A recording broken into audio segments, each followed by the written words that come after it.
नमस्कार विद्यार्थी मित्रांनो, आपण या अगोदर क्लासेस घेतलेच आहे, पण सध्या लॉकडाऊनच्या काळामुळे आपले क्लासेस सध्या तरी बंद आहेत.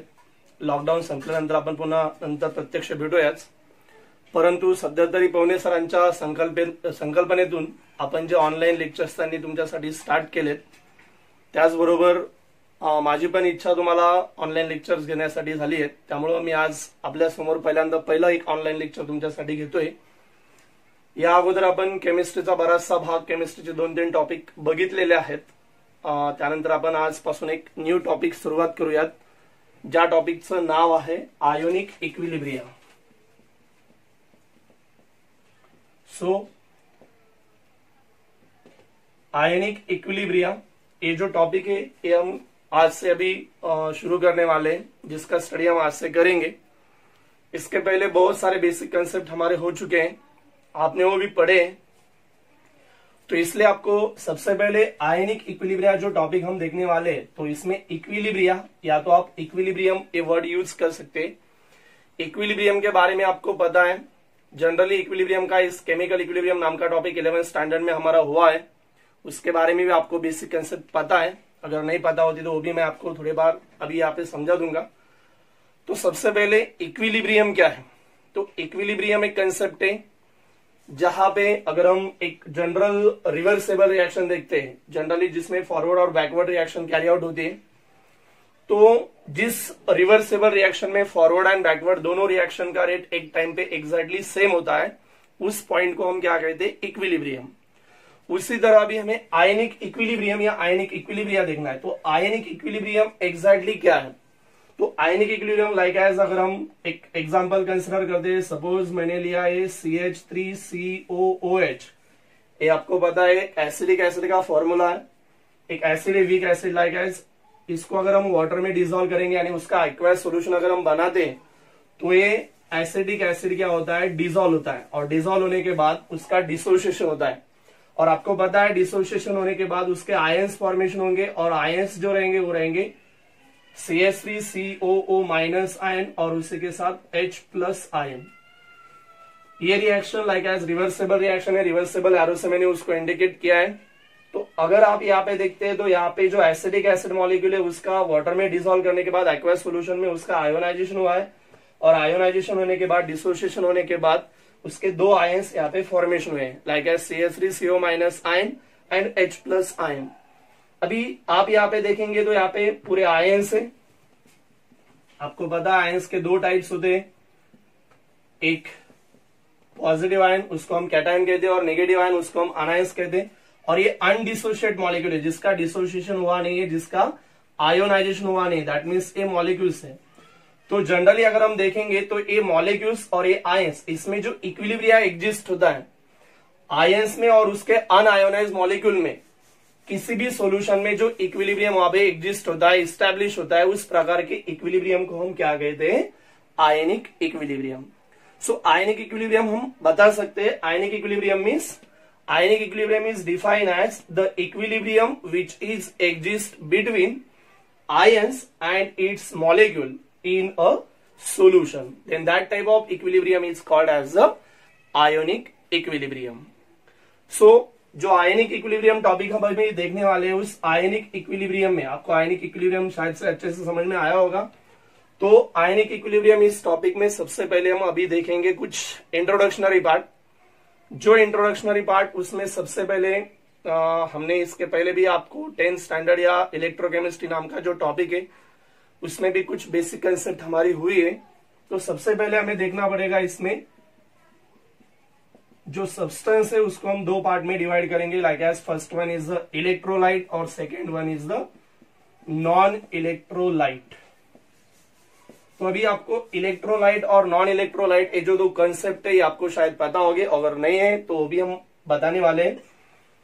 इसके पहले आपको फैराडे नाम का जो साइंटिस्ट है उसके बारे में पता है. उस साइंटिस्ट ने अकॉर्डिंगली जनरली उसने जो थ्योरी, आयनिक थ्योरी और कंडक्शन के बारे में उसने बताया था. तो जब किसी भी सब्सटेंस को, जनरली वाटर यूनिवर्सल सॉल्वेंट है, उसमें अगर हम डिसॉल्व करते हैं किसी भी सब्सटेंस को, तो जनरली उसमें आयोनाइज होता है या वो स्प्लिट अप होता है उसके आयंस में. किसी भी सब्सटेंस को अगर वाटर में डिसॉल्व करेंगे और उसका अगर आयोनाइजेशन होता है, दैट मीन्स उसका अगर आयंस में कन्वर्शन होता है, तो उसको हम आयोनाइजेशन या डिसोसिएशन कहते हैं। आयोनाइजेशन डिसोसिएशन में थोड़ा फर्क है, वो बाद में हम डिटेल में देखेंगे। तो जनरली इलेक्ट्रोलाइट और नॉन इलेक्ट्रोलाइट ये क्या है? तो इलेक्ट्रोलाइट यानी कि ऐसे सब्सटेंस है, फॉर एग्जांपल अगर मैं कंसिडर करता हूं NaCl, आपको ये अच्छे से पता है NaCl एक कॉमन सॉल्ट है, सोडियम क्लोराइड, जिसको अगर हम वाटर में डिसॉल्व करेंगे तो वाटर में डिसॉल्व करने के बाद वो जनरली क्या होता है, आयोनाइज होता है, डिसोशिएट होता है। और डिसोशिएट होने के कारण जनरली उसके दो आयंस फॉर्मेशन होते हैं, Na+ एंड Cl- आयन। तो जनरली NaCl जैसे बहुत सारे सब्सटेंस है जिनको वाटर में डिसॉल्व करने के बाद उनका पॉजिटिव एंड नेगेटिव आयंस में कन्वर्शन होता है, और उस प्रकार के सब्सटेंस को हम क्या कहते हैं, इलेक्ट्रोलाइट।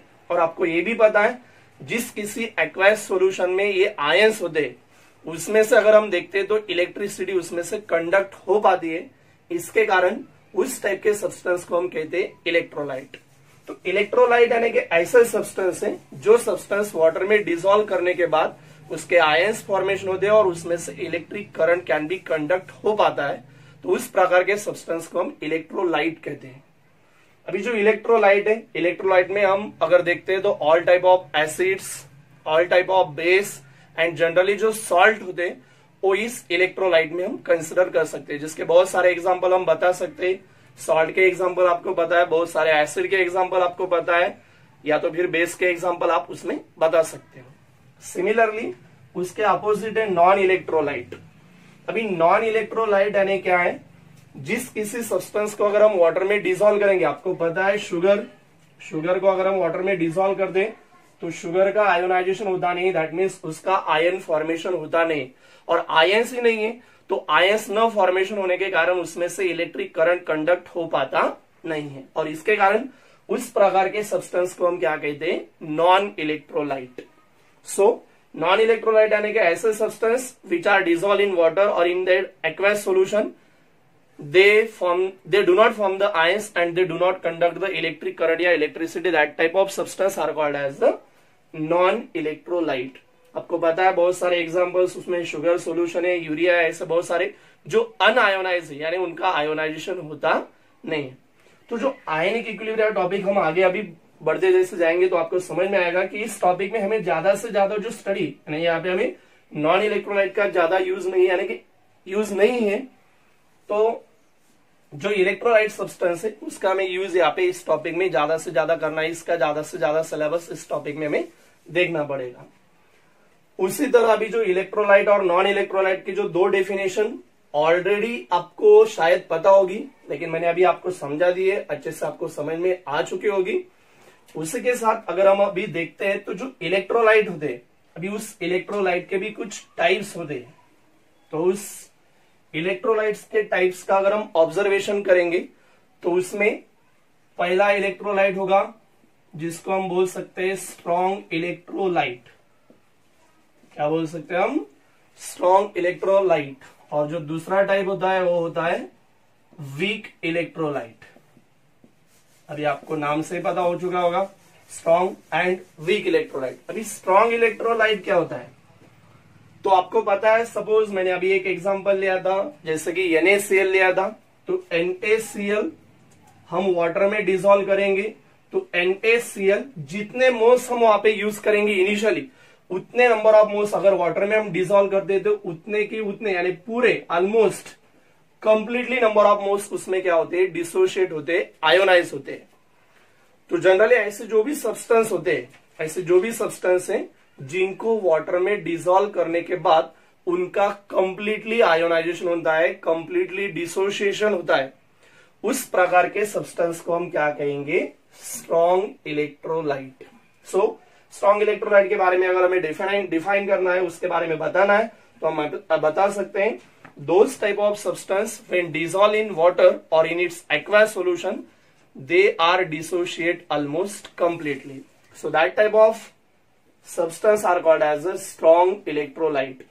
अभी जो स्ट्रॉन्ग इलेक्ट्रोलाइट है उसमें स्ट्रॉन्ग इलेक्ट्रोलाइट में हम बता सकते हैं उसमें स्ट्रॉन्ग एसिड होंगे, स्ट्रॉन्ग बेस होंगे और बहुत सारे सॉल्ट होंगे। एक्चुअल सॉल्ट भी बहुत सारे सॉल्ट जो स्ट्रॉन्ग इलेक्ट्रोलाइट का वर्क वहां पे कैरी आउट कर दे, तो इसलिए हम स्ट्रॉन्ग सॉल्ट बोलने के बजाय वहां पे उनको स्ट्रॉन्ग इलेक्ट्रोलाइट ही बोल सकते हैं। या तो फिर हमें दो सब्सटेंस लेंगे, उसमें से एक स्ट्रॉन्ग एसिड और दूसरा सा स्ट्रॉन्ग बेस। ये आपको शायद समझ में आया होगा। उसी तरह भी वीक इलेक्ट्रोलाइट क्या है, मैंने पहले ही चैप्टर शुरुआत होने के पहले मैंने आपको एक एग्जांपल बताया था एसिडिक एसिड का।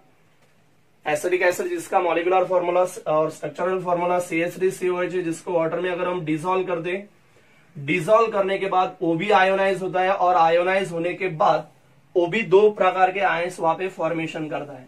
उसमें से एक आयंस जो CH3CO- आयन एसिडेट आयन उसको हम बोल सकते हैं, और H+ आयन, दो प्रकार के आयंस फॉर्म करता है। लेकिन अगर हम यहाँ देखें तो यहाँ पे हमें समझ में आएगा कि यहाँ पे हमने जितने एसिडिक एसिड मोल्स वाटर में डिसॉल्व किए उसमें से कुछ अमाउंट, एक मैक्सिममली अबाउट 5% तक मॉलिक्यूल्स क्या होते हैं उसमें आयोनाइज होते हैं, डिसोशिएट होते हैं, उससे ज्यादा नहीं। तो उसमें से कुछ अमाउंट और कुछ मोल्स वहां पे डिसोशिएट होंगे, वो पॉजिटिव एंड नेगेटिव आयन में सेपरेट होते हैं। यानी जितने मोल्स हम उसमें डिसॉल्व करेंगे उसमें से कुछ स्मॉल एक्सटेंट में उसका आयोनाइजेशन होता है। तो उस प्रकार के सब्सटेंस को हम बोल सकते हैं weak electrolyte. So those substance when dissolved in water they need dissociate in a small extent, और इसके कारण they form low number of ions. So that type of electrolyte are called as the weak electrolyte. जैसे कि मैंने आपको बताया था strong electrolyte में हम स्ट्रॉन्ग एसिड का एग्जांपल हम बता सकते हैं HCl जो हाइड्रोक्लोरिक एसिड है, H2SO4 सल्फ्यूरिक एसिड है, या तो फिर HNO3 नाइट्रिक एसिड है, बहुत सारे एसिड है, उसमें हम स्ट्रॉन्ग एसिड में बोल सकते हैं। सिमिलरली स्ट्रॉन्ग बेस के कुछ एग्जांपल्स हम उसमें बता सकते हैं। लाइक एज आपको पता है जो अल्कली मेटल्स है, यानी कि first A group periodic table में आपने देखा है जो फर्स्ट ए ग्रुप एलिमेंट है, जनरली उसमें हाइड्रोजन को अगर हम छोड़ देते हैं उसके बाद except the hydrogen all this first group element, generally उनको हम अल्कली मेटल्स कहते हैं। तो अल्कली मेटल्स के जो हाइड्रोक्साइड रहेंगे लाइक एज NaOH, KOH वगैरह, तो जनरली वो क्या रहते हैं स्ट्रॉन्ग बेस। सो कुछ एग्जांपल्स स्ट्रॉन्ग एसिड के examples like as hydrochloric acid, sulphuric acid, nitric acid, या तो फिर स्ट्रॉन्ग बेस का एग्जांपल आपके सामने मैंने लिखे हैं NaOH या तो फिर KOH। उसी तरह जो वीक इलेक्ट्रोलाइट के बारे में मैंने बताया था, वीक इलेक्ट्रोलाइट में भी वीक एसिड और वीक बेस हम बोल सकते हैं। तो उसमें हम वीक एसिड, जनरली जो ऑर्गेनिक टाइप के एसिड है वो ऑल ऑर्गेनिक एसिड जनरली वहां पे वीक एसिड होते हैं।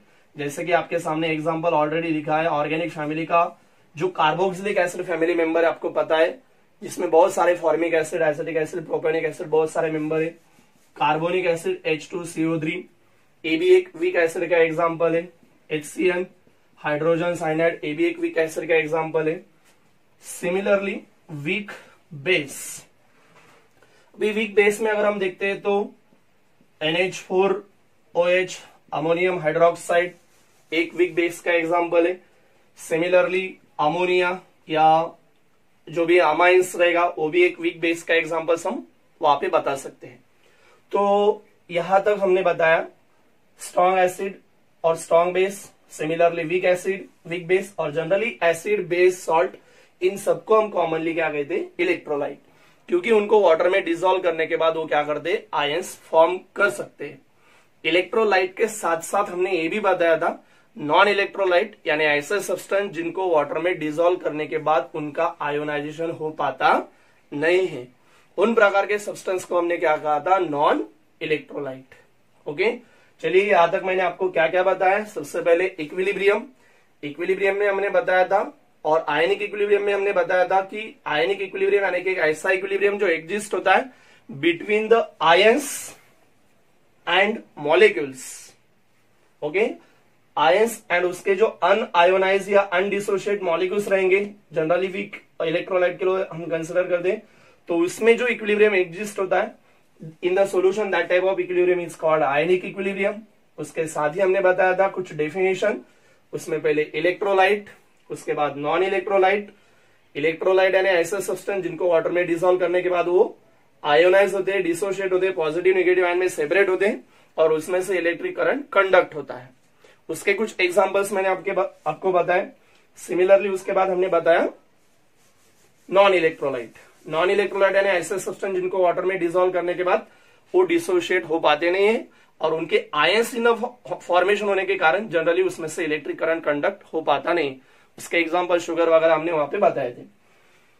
अभी इलेक्ट्रोलाइट एंड नॉन इलेक्ट्रोलाइट के बाद हमने जो इलेक्ट्रोलाइट है उसके 4 पार्ट हमने बताए थे। उसमें से दो टाइप हमने बताए थे।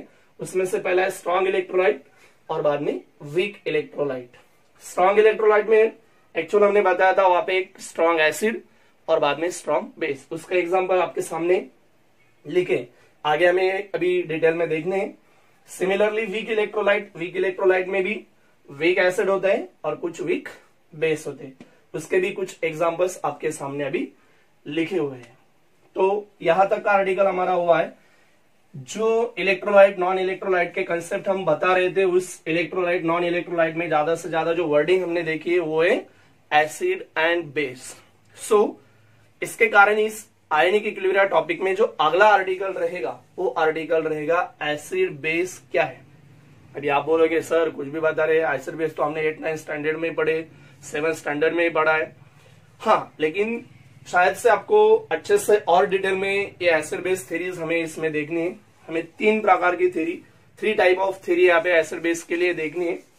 जैसे कि इसके पहले आपने एक अरेनियस नाम की जो थ्योरी, अरेनियस नाम का जो साइंटिस्ट था, उस अरेनियस नाम के साइंटिस्ट ने जो थ्योरी एसिड बेस के लिए एक्सप्लेन की थी उसके बारे में आपने थोड़ी सी जानकारी वहां पे प्रोवाइड की है। तो वही थ्योरी में आपको सबसे पहले आपको वही कंसेप्ट, उस थ्योरी के बेस पे एसिड बेस एग्जैक्टली क्या होता है ये आपको बता रहा हूं। तो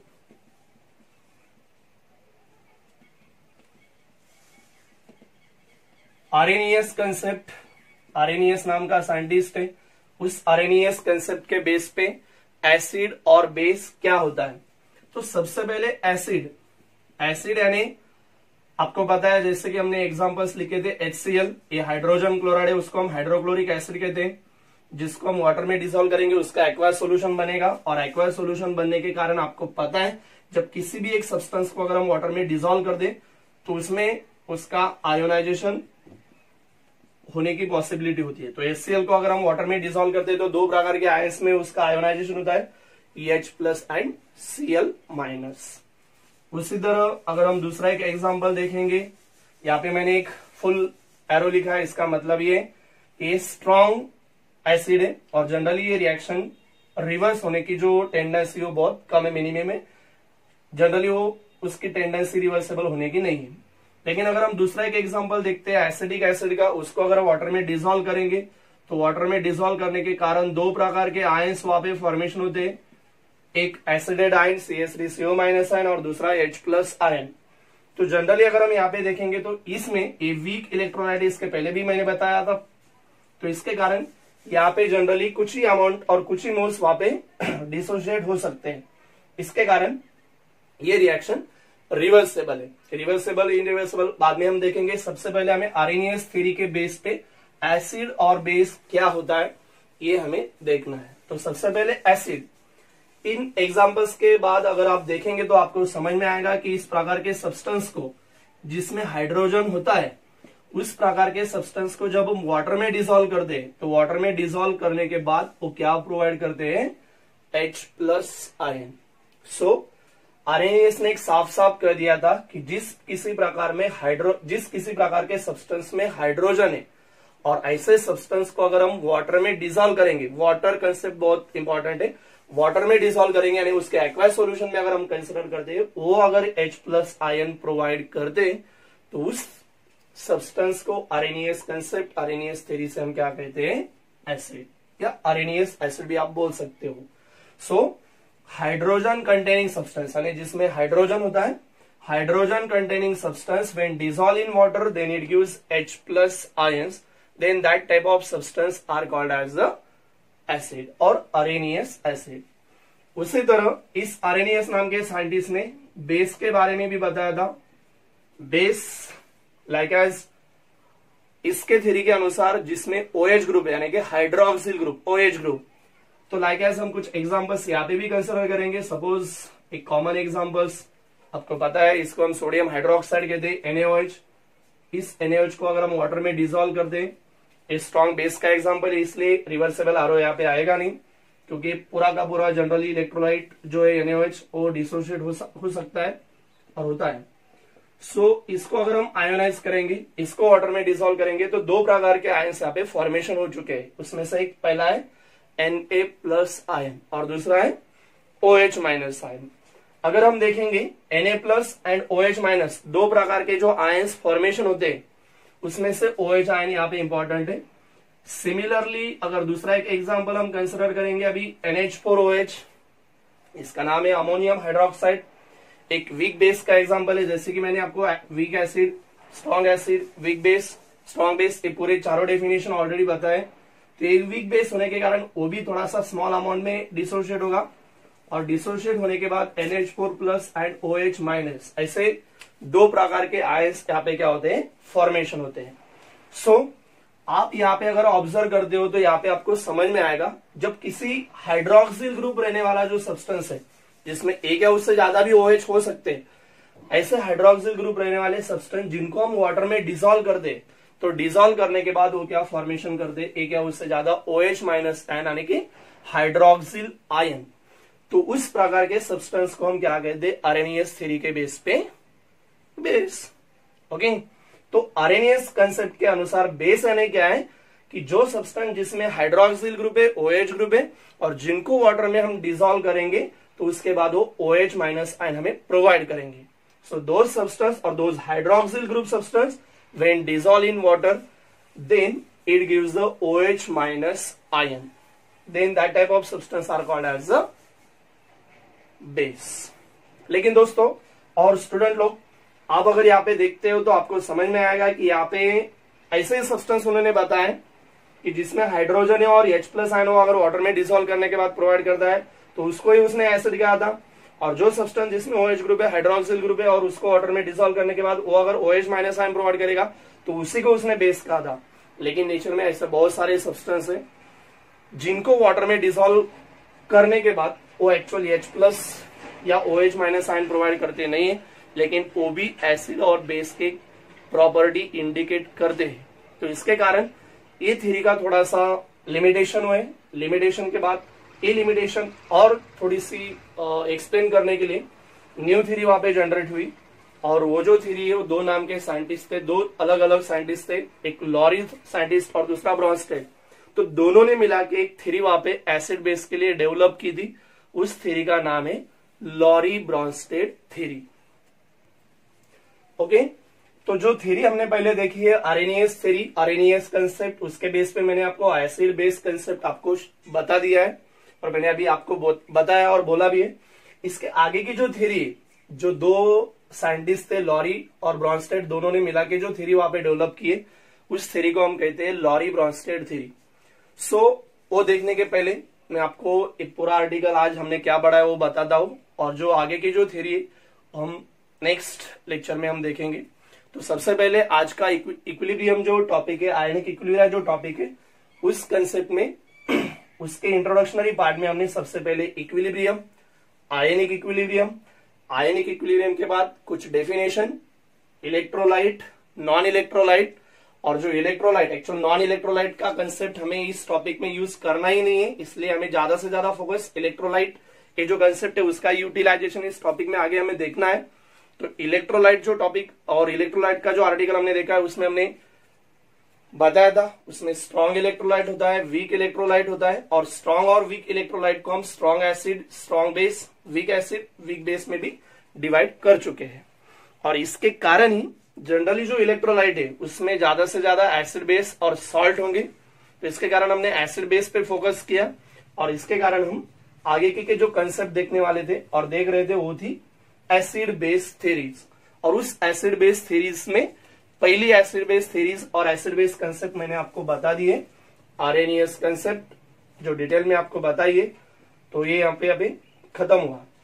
अगर आपको इसमें कुछ आपको डाउट होता है तो आप मुझे पूछ सकते हो, मेरा नंबर इस ग्रुप में, और बाकी का जो आर्टिकल रहेगा, बाकी की जो थ्योरीज है एसिड बेस के, वो अगले लेक्चर में, अगले वीडियो में हम देख सकते हैं। नमस्ते।